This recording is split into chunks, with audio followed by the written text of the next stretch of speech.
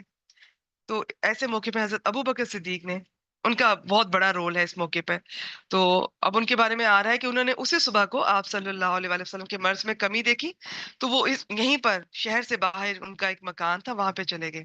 انہیں وہاں پر خبر ہوئی وفات کے، اپنے گھوڑے پر سوار ہو کر آئے، اتر کر مسجد نبوی میں داخل ہوئے، لوگوں سے کوئی بات نہ کی، سیدھے حضرت عائشہ کے حجرے میں گئے اور رسول اللہ صلی اللہ علیہ وآلہ وسلم کا قصد فرمایا۔ آپ کا جو جسم مبارک تھا دھاری دار یمنی چادر سے ڈھکا ہوا تھا، انہوں نے چہرہ مبارک کھولا اور اسے چوما اور روئے۔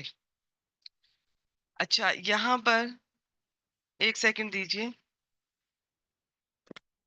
بیچ میں کال آنا شروع ہوگی جی۔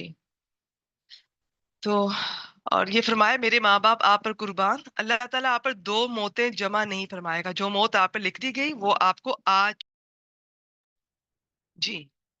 تو اب میں مختصر آپ کے ساتھ یہ اگلے واقعات شیئر کروں گی۔ اس کے بعد حضرت ابو بکر باہر تشریف لائے اور کہا عمر بیٹھ جاؤ، انہوں نے بیٹھنے سے انکار کر دیا، چنانچہ ان کو چھوڑ کر حضرت ابو بکر یہ ممبر کے پاس آ گئے اور اس کے پہلو میں کھڑے ہو گئے۔ صحابہ بھی حضرت عمر کو چھوڑ کر یہیں آ گئے۔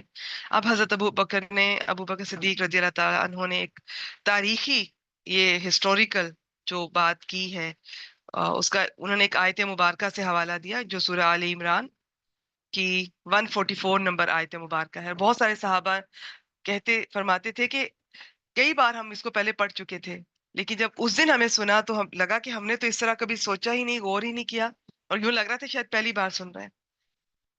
اما بعد، تم میں سے جو شخص محمد صلی اللہ علیہ وآلہ وسلم کی پوجا کرتا تھا تو وہ جان لے کہ ان کی موت واقع ہو چکی ہے، اور تم میں سے جو شخص اللہ کی عبادت کرتا تھا تو یقیناً اللہ ہمیشہ رہنے والا ہے، کبھی نہیں مرے گا۔ اللہ کا ارشاد ہے محمد صلی اللہ علیہ وآلہ وسلم نہیں ہے مگر ایک رسول، ان سے پہلے بھی بہت سے رسول گزر چکے ہیں، تو کیا اگر ان کی موت واقع ہو جائے یا وہ شہید کر دیے جائیں تو تم لوگ اپنی ایڑیوں کے بل پلٹ جاؤ گے؟ اور جو شخص اپنی ایڑیوں کے بل پلٹ جائے، یہ آیت مبارکہ کا ترجمہ ہے، تو وہ اللہ کو کچھ نقصان نہیں پہنچا سکتا، اور عنقریب اللہ شکر کرنے والوں کو جزا دے گا۔ حضرت ابن عباس رضی اللہ تعالیٰ عنہما کا ارشاد ہے، واللہ اللہ کی قسم ایسا لگتا تھا کہ لوگوں نے پہلے جانا ہی نہ تھا کہ اللہ نے یہ آیت نازل کی ہے، یہاں تک کہ ابو بکر رضی اللہ تعالیٰ عنہ نے اس کی تلاوت کی تو سارے لوگوں نے ان سے یہ آیت اخذ کی، اور تب میں نے جس انسان کو سنا تو وہ اسی آیت کو تلاوت کر رہا تھا۔ حضرت عمر کا ارشاد ہے، واللہ میں جو ہی حضرت ابو بکر رضی اللہ تعالیٰ عنہ کو یہ آیت تلاوت کرتے ہوئے سنا میں نے، تو جان گیا کہ یہ برحق ہے، بس میں ٹوٹ کر رہ گیا، حتیٰ کہ میرے پاؤں مجھے اٹھا ہی نہیں رہے تھے، اور میں زمین کی طرف لڑک گیا، اور میں جان گیا کہ واقعی نبی اکرم صلی اللہ علیہ وآلہ وسلم کی وفات ہو چکی ہے۔ اب خلافت کے لیے، کیونکہ مسلمانوں کا یہ ہوتا ہے کہ جیسے ہی ان کے خلیفہ ہونا چاہیے، کوئی وقت بیچ میں ایسا نہ ہو کہ کوئی خلیفہ مقرر نہیں ہے ان پر، خلافت کے لیے ابو بکر رضی اللہ تعالیٰ عنہ کا انتخاب۔ رسول اللہ صلی اللہ علیہ وآلہ وسلم کی وفات کے بعد جو سب سے اہم مسئلہ تھا وہ یہ کہ امیر منتخب کیا جائے جو عوام اور ملک کے معاملات چلانے کے لیے آپ کا جانشین ہو۔ حضرت علی بن ابو طالب رضی اللہ تعالیٰ عنہ یہ سمجھتے تھے کہ وہ جانشینی کے زیادہ حقدار ہیں کیونکہ وہ نبی اکرم صلی اللہ علیہ وآلہ وسلم کے خاص قریبی ہیں، چنانچہ وہ اور حضرت زبیر، اس کے علاوہ بنو ہاشم کے کچھ اور لوگ، یہ حضرت فاطمہ رضی اللہ تعالیٰ عنہا کے مکان میں جمع ہوئے، جبکہ انصار نے اپنے میں سے ایک امیر منتخب کرنے کے لیے سقیفہ بنی سعادہ میں اجتماع کیا۔ مختلف جگہ پر مختلف لوگ اب بیٹھے ڈسکس کر رہے تھے کہ نیا امیر کون ہوگا، سب نے اپنے اپنے حساب سے، نیتیں سب کی اچھی تھی، اخلاص کے ساتھ سب نے کہ فوراً کوئی نہ کوئی منتخب ہونا چاہیے۔ باقی مہاجرین حضرت ابو بکر اور عمر ان کے پیچھے ہو لیے۔ حضرت ابو بکر اور عمر رضی اللہ تعالیٰ عنہما